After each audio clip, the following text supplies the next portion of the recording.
6월 25일 금요일 하나님께서 주시는 말씀은 출애굽기 30장 17절부터 38절까지입니다. 봉독을 합니다. 여호와께서 모세에게 말씀하여 이르시되 너는 물두멍을 노수로 만들고 그 받침도 노수로 만들어 씻게 하되 그것을 회막과 제단 사이에 두고 그 속에 물을 담으라. 아론과 그의 아들들이 그 두멍에서 수족을 씻되 그들이 회막에 들어갈 때에 물로 씻어 죽기를 면할 것이요 제단에 가까이 가서 그 직분을 행하여 여호와 앞에 화제를 살을 때에도 그리할지니라.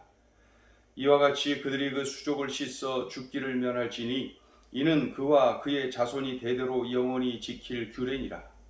여호와께서 모세에게 또 말씀하여 이르시되 너는 상등 향품을 가지되 액체 모략 500세겔과 그 반수의 향기로운 육개 250세겔과 향기로운 창포 250세겔과 계피 500세겔을 성소의 세겔로 하고 감람기름 한 흰을 가지고 그것으로 거룩한 관유를 만들되 향을 제조하는 법대로 향기름을 만들지니 그것이 거룩한 관유가 될지라. 너는 그것을 회막과 증거 궤에 바르고 상과 그 모든 기구이며 등잔대와 그 기구이며 분향단과 및 번제단과 그 모든 기구와 물두멍과 그 받침에 발라 그것들을 지극히 거룩한 것으로 구별하라. 이것에 접촉하는 것은 모두 거룩하리라.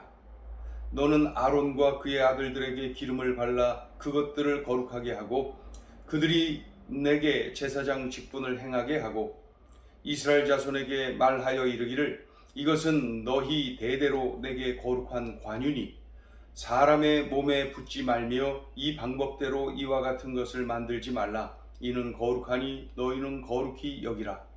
이와 같은 것을 만드는 모든 자와 이것을 타인에게 붓는 모든 자는 그 백성 중에서 끊어지리라 하라. 여호와께서 모세에게 이르시되 너는 소합향과 나감향과 풍자향의 향품을 가져다가 그 향품을 유향에 섞되 각기 같은 분량으로 하고 그것으로 향을 만들되 향 만드는 법대로 만들고 그것에 소금을 쳐서 성결하게 하고 그 향 얼마를 곱게 찧어 내가 너와 만날 회막 안 증거궤 앞에 두라. 이 향은 너희에게 지극히 거룩하니라.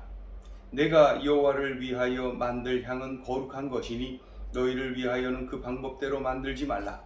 냄새를 맡으려고 이 같은 것을 만드는 모든 자는 그 백성 중에서 끊어지리라. 오늘 본문은 세 가지를 말씀하고 계시죠. 물두멍, 거룩한 관유, 거룩한 향. 물두멍, 거룩한 관유, 거룩한 향. 이 세 가지를 말씀합니다. 먼저 하나님께서는 물두멍을 만들어 놓으라 말씀하십니다. 물두멍을 만들어 놓으라. 이 물두멍은 일종의 세숫대야라고 생각하시면 됩니다. 세숫대야. 그러니까 제사장이 손발을 그곳에서 씻어라. 언제 씻으랍니까?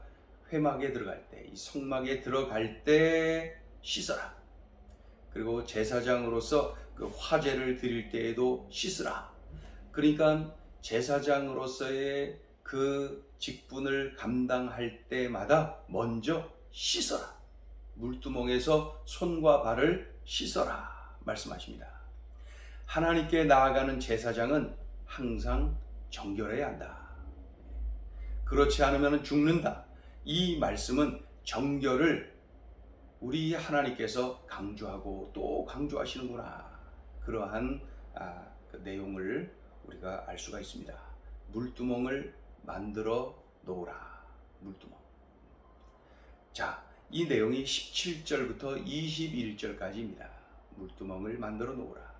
자, 그 이후에 이제 22절부터 33절까지의 내용은 거룩한 관유를 만들라 말씀하십니다. 거룩한 관유를 만들라. 이 관유는 기름 아닙니까?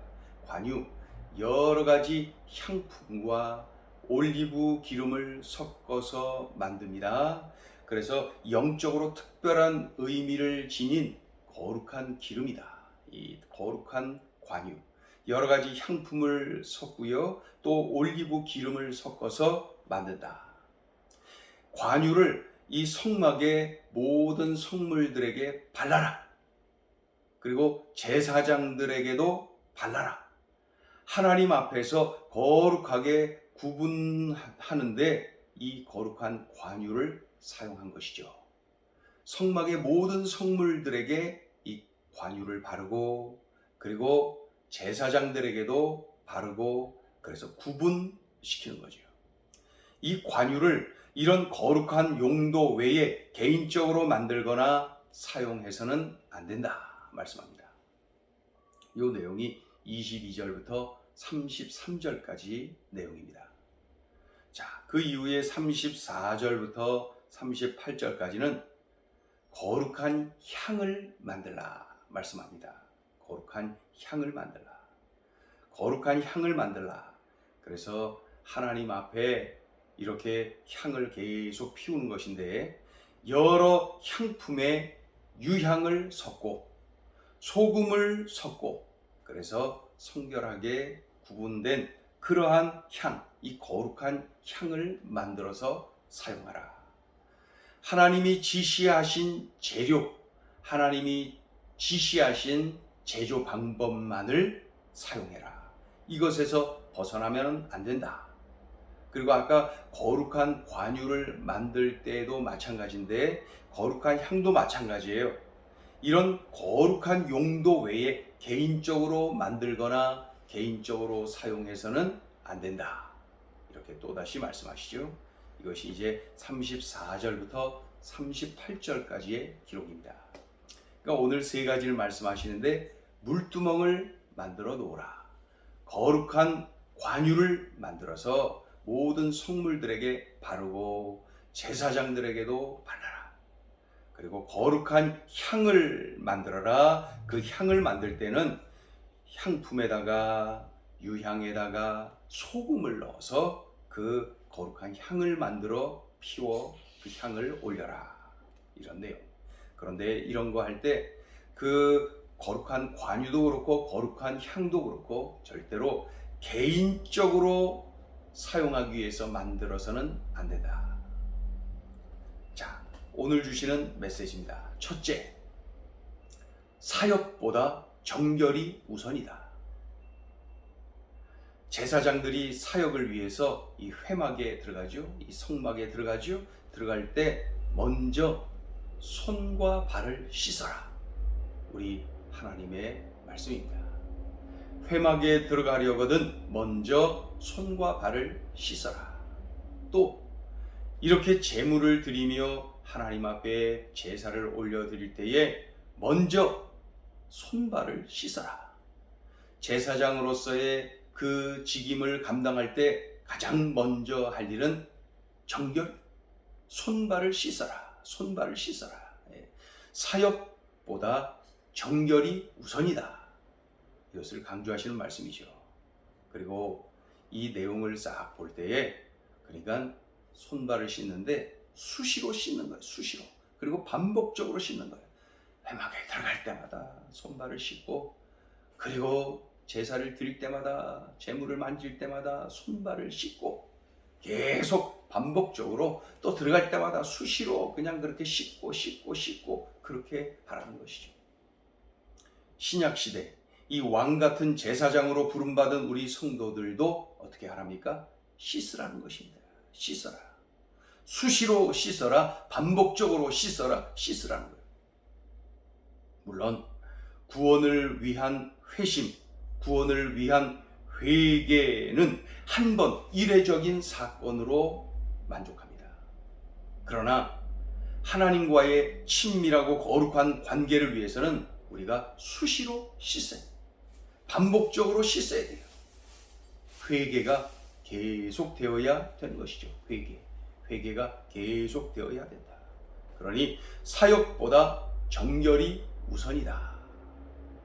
자, 둘째 주시는 메시지입니다. 성령의 기름 부으심을 사모하라.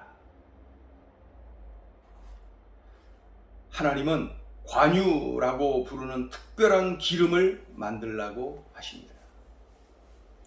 이 기름을 성막 안 모든 성물에 발라라. 제사장에게도 발라라. 이 기름에 특수한 성분이 들어있다는 것인가요? 아닙니다. 이것은 상징입니다. 상징. 그런데 이것이 왜 거룩하다고 합니까? 하나님의 말씀대로 되어진 것이기 때문에 거룩한 것입니다. 하나님이 하라 하신 대로 만들 때에 그 기름이 거룩해진 것이죠. 구약시대의 기름은 신약시대의 성령을 의미합니다. 성령의 기름 부으심, 성령의 기름 부으심. 이 관유를 거룩하게 하고 그 거룩해진 관유를 바를 때에 거룩해집니다. 하나님의 말씀대로 할 때에 그렇게 되는 것이죠.